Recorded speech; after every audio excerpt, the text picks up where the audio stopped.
It's time for Defending and Commending the Faith with Joe Mott, inviting the atheist, agnostic, and skeptic to examine for themselves the evidence for the Christian faith. We are all limited by what we do not know and by the things we think we know but are not true.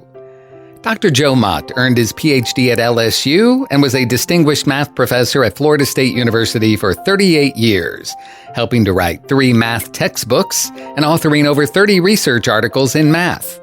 He is now the host of this radio program, Defending and Commending the Faith. Here is Joe Mott. In the last episode, I said that according to Sir Fred Hoyle's analysis in The Intelligent Universe, the probability of cellular life arising from non-living matter was 1 in 10 to the 40,000th power. Hoyle declares this probability is no greater than the probability that a tornado sweeping through a junkyard would assemble a Boeing 747 from the materials contained therein.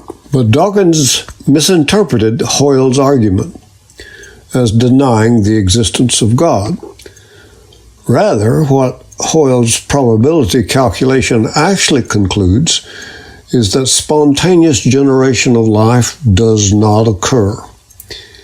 Instead of denying God's existence, Hoyle's argument denies one of evolution's foundational tenets, namely spontaneous generation of life. In baseball parlance, Hoyle's argument is strike one against Dawkins' Boeing 747 gambit. We've been talking about the design argument for the existence of God using the fine-tuning of physical constants at the Big Bang that began the universe.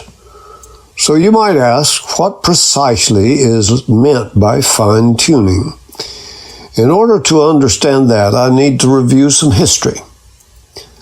I learned what I am telling you from several sources, but the main one was the book, What's So Great About Christianity, by Dinesh D'Souza.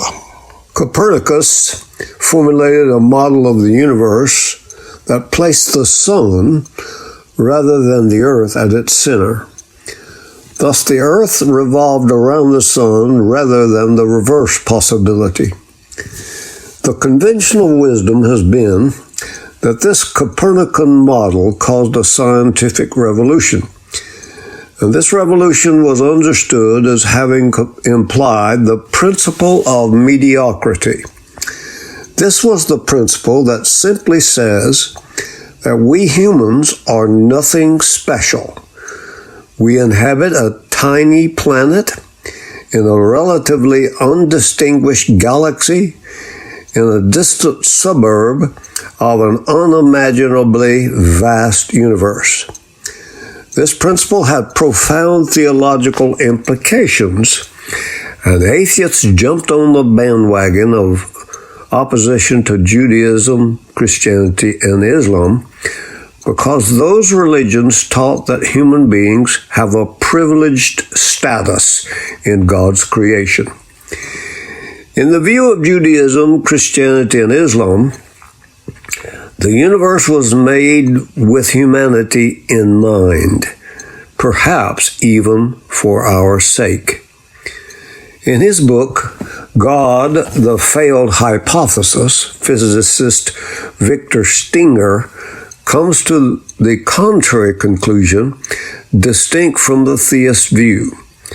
He writes, "It is hard to conclude that the universe was created with a special cosmic purpose for humanity." Physicist Steven Weinberg similarly writes, "The human race has had to grow up a good deal in the last 500 years to confront the fact that we humans just don't count for much in the grand scheme of things." Astronomer and host of the former TV series Cosmos, Carl Sagan invokes the Copernican principle of mediocrity to challenge our posturing, our imagined self-importance, the delusion that we have some privileged position in the universe. Although these statements are not scientific statements, they are nevertheless promoted under the guise of the full authority of science. What we have here is a metaphysical narrative about science that shapes the way many scientists approach the world and the way in which our culture understands that science has demonstrated.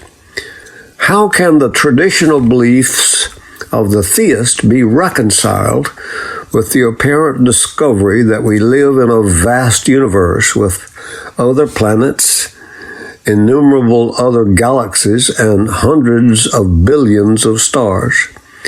When we look through a telescope, we feel the eerie emptiness of space. And along with that empty feeling comes the hint that the cosmos is alienated against us. It's hard to avoid the question, if humanity is so central to God's purposes, why do we live in such a marginal speck of real estate in such a vast, indifferent universe? Sometime around the middle of the 20th century, physics has given this question a resounding answer that overthrows the principle of mediocrity and restored humanity to its special place in the cosmos. It turns out that the vast size and great age of our universe are not accidental. They are indispensable conditions for the existence of life on Earth. The entire universe, with all its physical laws, appear to be a purposeful conspiracy to produce people like you and me. Physicists call this incredible observation the anthropic principle. It states that the universe must be precisely such a nature that will make living beings possible. Physicists stumbled upon the anthropic principle by asking a simple question: why does the universe operate according to the laws it does? Think about it. The universe seems to follow a very specific set of rules, and yet it seems it didn't have to follow these rules. So why these rules and not some other rules? The forces of gravity, for example, operate in ways that can be measured. The universe is approximately 13.7 billion years old and at least 13.7 billion light years in size. What would have happened if the universe was much older and bigger, or much younger and smaller in size? The physicist who asked these questions arrived at a remarkable conclusion. In order for life to exist, the gravitational force had to be precisely what it is, and the Big Bang had to occur exactly when it did. Besides that, if the basic values and relationships of nature were even slightly different, our universe would not exist, and neither would we. The universe seems to be for human habitation. We live in a Goldilocks universe, and like the baby bear's porridge, the conditions are just right for life to emerge and not just survive, but thrive. The anthropic principle is now widely accepted by the physics community, and there are some engaging books that explain it in great detail. The book, The Anthropic Cosmological Principle by John Barrow and Frank Tipler, gives a thorough exposition. A shorter version is Martin Rees's Just Six Numbers. Rees argues that 6 numbers underlie the fundamental physical properties of the universe, and that each is an exact value required for life to exist. If any of the six were different, even to the tiniest degree, Rees says, there would be no stars, no complex elements, no life. Rees calls the values to the six numbers providential. As the agnostic physicist Paul Davies puts it, scientists are slowly waking up to an inconvenient truth. The universe looks suspiciously like a fix. The issue concerns the very laws of nature themselves. For 40 years, physicists and cosmologists have been quietly collecting examples of all too convenient coincidences and special features in the underlying laws of the universe that seem to be necessary in order for life, and hence conscious beings to exist. Change any one of them, and the consequences would be lethal. Fred Hoyle, the distinguished cosmologist, once said it was as if a super intellect has monkeyed with physics. To see the problem, imagine playing God with the cosmos.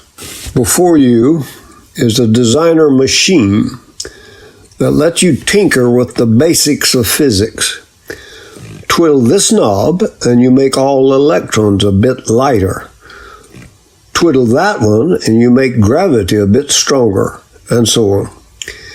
It happens that you need to set 30-something knobs to fully describe the world about us.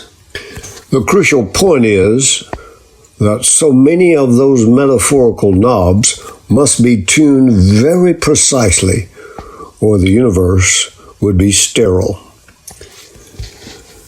Example: neutrons are just a tad heavier than protons. If it were the other way around, atoms couldn't exist because all the protons in the universe would have decayed into neutrons shortly after the Big Bang. No protons, then no atomic nucleuses, and no atoms. No atoms, no chemistry, no life. Astronomer Lee Smolin asked, what is the probability that this random twiddling would result in a universe with stars and planets and life? The probability, he answers, is incredibly small. How small? Smolin's estimate is 1 in 10 to the 229th power.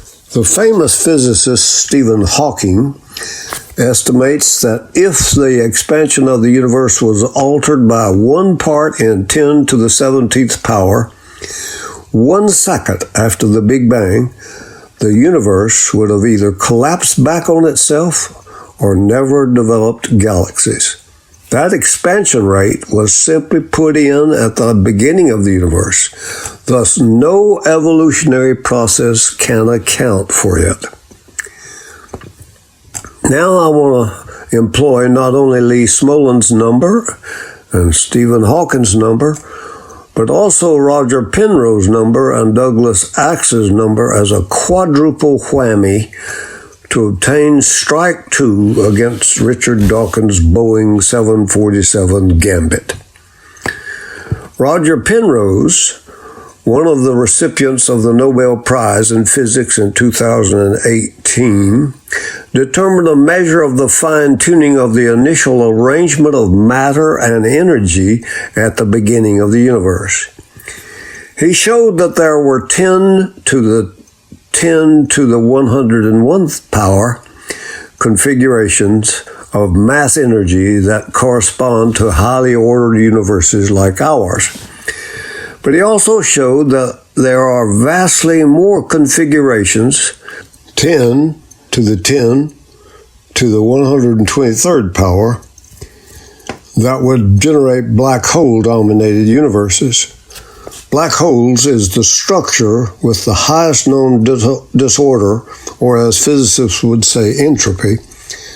And since 10 to the 101st power is a minuscule fraction of 10 to the 10 to the 123rd power, Penrose concluded that the conditions that could generate a life-friendly universe are extremely rare in comparison to the total number of possible configurations that could have existed at the beginning of the universe.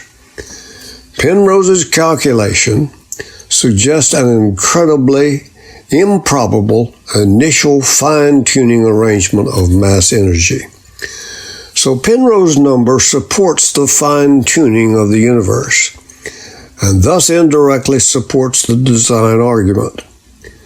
That initial arrangement of matter and energy occurred at the beginning of the universe. Thus, there is no evolutionary process like natural selection that can account for it. This blows a hole in Dawkins' assertion. Quotes, far from pointing to a designer, the illusion of design in the living world is explained by Darwinian natural selection. Moreover, Penrose's number does not support Dawkins' attempt at rebutting the design argument. Many other aspects of physical reality are incomprehensibly fine-tuned for the existence of a life-bearing universe. For example, if the gravitational force were different by 1 part in 10 to the 40th power, our sun would not exist, and neither would we. See the interview with Robin Collins that Lee Strobel records in his book, The Case for a Creator, pages 131 and 132. I want to finish this episode by speaking to the Christians in my audience. For those who come behind us, will they say, we were found faithful to the calling of Christ.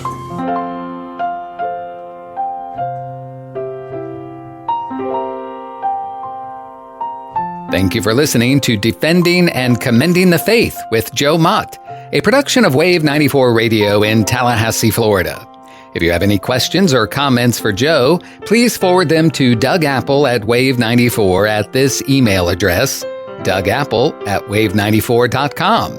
And be sure to join us every Monday evening at 6:45 p.m. on Wave 94 and subscribe through your favorite podcast app.